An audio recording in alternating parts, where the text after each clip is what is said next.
आइए आज सुनते हैं कहानी बेटे की चिट्ठियाँ। कल्याणी देवी एक छोटे से गांव में अपने बेटे अमर के साथ रहती थी। पति की मृत्यु के बाद उसने बहुत मेहनत कर अपने बेटे को पढ़ाया। उसे स्नातक की पढ़ाई के बाद उच्च शिक्षा के लिए शहर भी भेजा। उसका बेटा शहर जाने को तैयार न था। माँ क्यों अपने से दूर कर रही हो? यहाँ कौन देखेगा तुमको? लल्ला मेरी चिंता ना कर, तू पढ़ लिख कर बड़ा आदमी बन जा, बस मेरा जीवन सफल हो जाएगा। पर माँ, यहाँ आप अकेले कैसे रहोगे? मैं हर समय शहर से गांव नहीं आ पाऊंगा।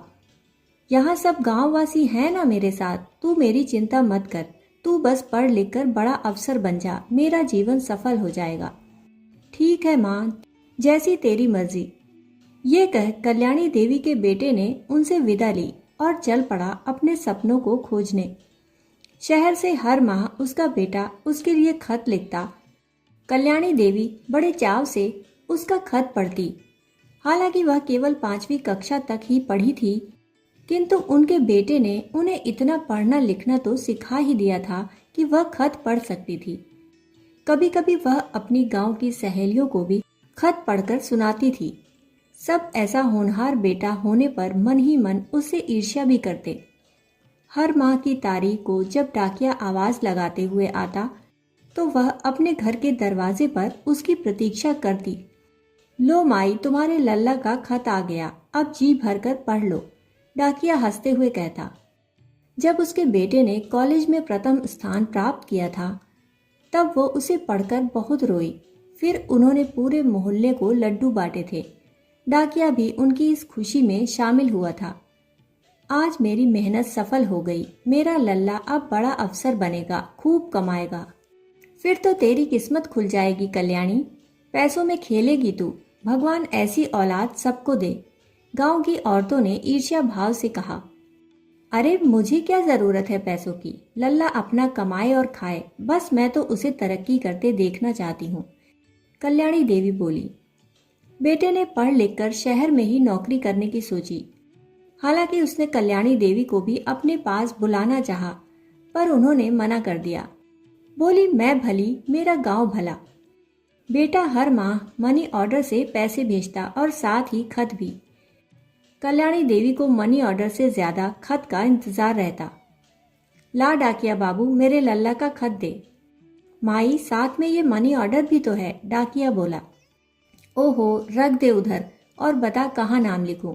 जल्दी कर, लल्ला का हालचाल पढ़ने दे, कल्याणी देवी ने उत्सुक होते हुए कहा। धीरे धीरे खत कम होने लगे, जिस पर कल्याणी देवी डाकिये से लड़ जाती।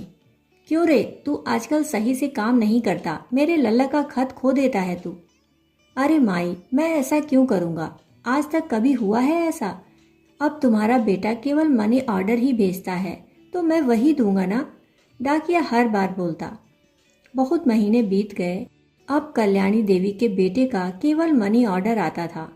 कल्याणी देवी की आंखों में मनी ऑर्डर लेते समय आंसू निकल आते। डाकिया भी उनकी वेदना को भली भांति समझ रहा था, पर वो कर ही क्या सकता था।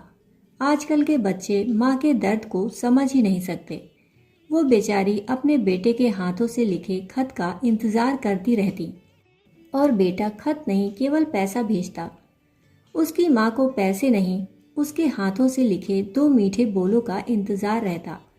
डाकिया अपने साथी से कहता हुआ दूसरे गांव की तरफ चल दिया, पर हर माह नारायणी देवी उसी उत्साह से डाकिये का इंतजार करती, पर खत न आने पर मायूस होकर रह जाती। उनकी आंखों में खत के इंतजार की वेदना साफ झलकती। वो अपने बेटे की सलामती जानने के लिए छटपटा रही थी, पर उनके बेटे को उनका कोई ख्याल ही न था। माई, क्यों परेशान होती हो, ठीक ही होगा तुम्हारा बेटा, क्यों उसके खत के इंतजार में घुली जा रही हो, डाकिया बोला। तू नहीं समझेगा, एक माँ का दिल बस अपने बच्चे की सलामती जानना चाहता है, इतना हक तो है मुझे, कल्याणी देवी ने उदास स्वर में कहा। एक सुबह डाकिया खुशी से चिल्लाते हुए आ रहा था। माई देखो, खत आ गया, खत आ गया। पर आज कल्याणी देवी डाकिये का इंतजार करती दरवाजे पर नहीं खड़ी थी। उसने घर के अंदर झांक कर देखा तो उसके होश उड़ गए। कल्याणी देवी फर्श पर गिरी पड़ी थी। डाकिये ने आसपास के लोगों को आवाज लगाई। वैद्य ने आकर देखा। उसने नम आंखों से बताया कि अब कल्याणी देवी इस संसार में नहीं रही। सबकी आंखें नम हो गईं। डाकिया उनके पास आकर रोते हुए बोला, माँ, ये खत जिसका आप कब से इंतजार कर रही थी वो तो पढ़ लेती। डाकिये ने खत खोला और पढ़ना शुरू किया।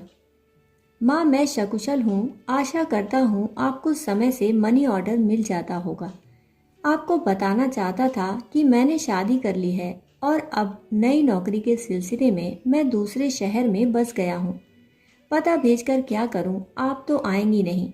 आपको हर माह मनी ऑर्डर मिलता रहेगा। प्रणाम। ये पढ़कर सब हैरान हो गए।